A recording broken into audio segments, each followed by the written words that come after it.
Hello everyone, my name is Jacob. I have an Apple HomePod here and an Amazon Echo here if you haven't noticed already. And if you haven't, then you probably need to open up your eyes. This is not just like a... I mean, I guess you don't have to watch me if you don't want to. You can just listen. But anyways, I've had a HomePod for... Well, I've had it since it came out. So I've had it for a couple weeks now. It's a couple months now, actually. And I've loved it. It's been a really good device. And that was a really weird way to say it. I was like, I loved it. But anyways, it was a really good device. And I really, really liked it. But it's also really bad. And so that's why I wanted to make this video, is because I wanted to give you an update on my thoughts on the HomePod. I've done so many HomePod updates.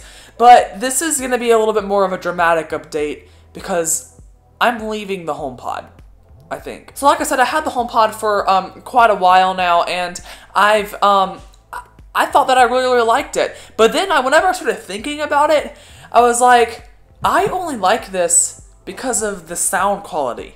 That's it. I do not use the HomePod for anything else except for the sound quality and occasionally asking Siri what time it is. I barely ever use the HomePod for anything else. So I don't know if you know this, but I am a really big Amazon Echo fan. And if you do know me, if you've watched my videos, you know that because I make a lot of videos about it. I talk about the Amazon Echo devices, Amazon Alexa devices a lot. And they're very, very good. So I've had Alexa for a very long time, for a couple years, compared to the couple months that I've had a HomePod. I was looking at both of these and I'm like, why am I using a HomePod again? Like, why am I using it again? I'm completely just lost. The Amazon Echo can do so much more than the HomePod, and we have Amazon Echoes all around our household. I've bought some, I had some sent to me. Not by Amazon. I've had, we have a lot of Alexa devices. It's what our house runs on, is Alexa. We don't run on Apple HomePod because they're so expensive. Our family really likes to listen to music, and it gets really annoying whenever everyone else is listening to the same song with an Amazon Echo,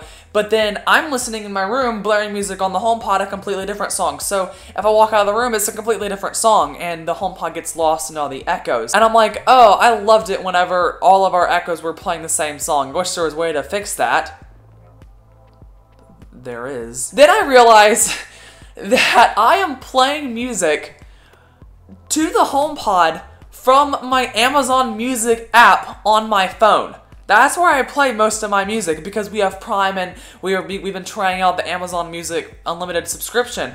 And I'm like, what am I even doing over here? Why am I just not using Alexa? So then I'm like, the reason that I'm using on the HomePod is because of the sound quality. So then I start thinking again, I'm like, hold on, the Amazon Echo has an aux out. You could plug up a speaker to this Echo and play better quality than the Echo already has, and the Echo's quality isn't horrible. So I can buy a speaker comparable to the HomePod for maybe even cheaper than I bought the HomePod for, plug up to an Echo, which works better than a HomePod, and have multi-room music with better sound quality. Now, the only thing that I'm going to miss is the integration into Apple with the HomePod. I absolutely love how it's so integrated into my iPhone, how I can just swipe down and connect to it so simply. I can connect to it so easily.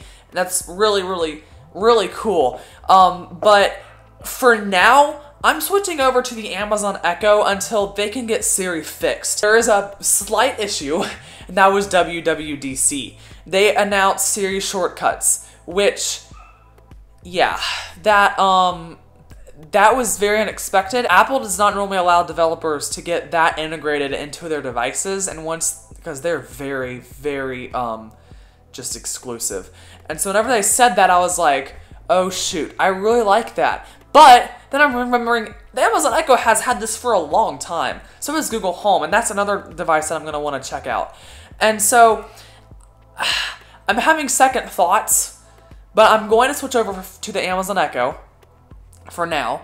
And what if they ever fix it? I'm going to keep the HomePod because I can't return it and I'm not going to sell it. So if they can ever fix Siri, then I will come back to the HomePod and try it out. I'm in that stage where I'm just deciding, should I leave Apple and go to Google, or should I just stay with Apple? I have so many Apple devices, and they're releasing new stuff. It's just, I'm in that situation where I'm like, I don't know what to do.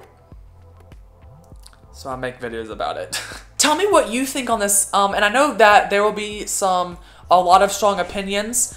For some reason, people get really fired up over what tech brand you use. I'm still keeping my iPhone, my MacBook, my iPad for now. Like I said, you can check out my other video where I was talking about possibly leaving Apple for Google if you want to see more of my thoughts on why I'm leaving Apple, and maybe consider it for yourself.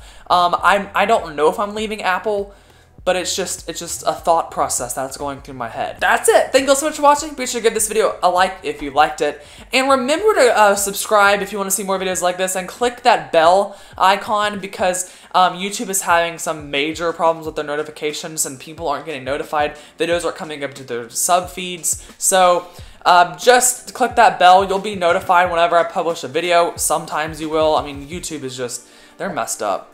So, and I'm talking about going from Apple to Google. It's so confusing. Alright everyone, thank you so much for watching. I'll see you on the next video. Have a great day. Goodbye.